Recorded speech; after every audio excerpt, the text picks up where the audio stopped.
Hi guys, welcome to my channel.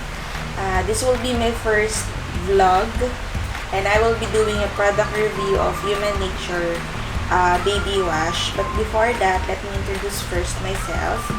I'm Crissy and I'm a mother of two boys. One is 2 years old and one is newborn. And for this vlog, I will be doing a review of Human Nature baby wash, and I'm currently using this one for my newborn son. For this one, it promotes that it's very gentle to baby's skin. Kalagay sa likuran. Bath your little one with pure gentleness using our natural baby wash, free from harmful chemicals such as SLS and SLES. Hindi ko alam po ano yun. It's perfectly safe to use on baby's delicate skin. Tas, it proves na 100% no harmful chemicals daw. No mineral oil, parabens, formaldehyde, phthalates, and other toxic substances. So, okay siya gamitin para sa delicate skin ng mga newborn. Nung ginamit namin to, hindi siya masyadong mabula, hindi rin siya masyadong maamoy.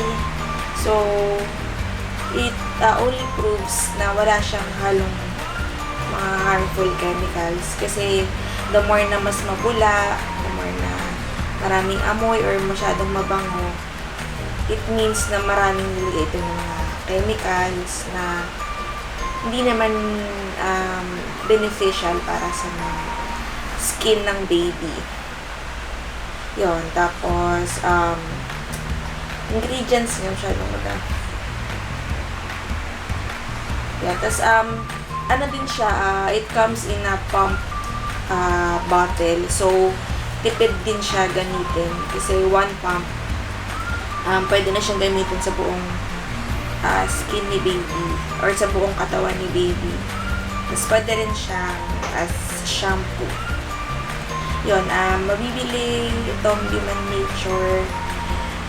Meron silang mga sariling store sa iba't ibang lugar. And pwede rin siyang bili sa mga department, sa mga supermarket. Like, sa Shopwise may nakita ko ng Human Nature products. I'm not sure kung meron din sa SM, sa Robinsons. Yun, and this cost, I think, 200 plus. So, sulit na din kasi matagal namang gagamitin ni baby. Yun lang. And you can try this one and you can be assured na safe to sa skin ni baby. And that ends my product review sa Human Nature baby wash. And if you're interested to know more about my vlog, just kindly click on subscribe. Thank you guys. See you in my next video.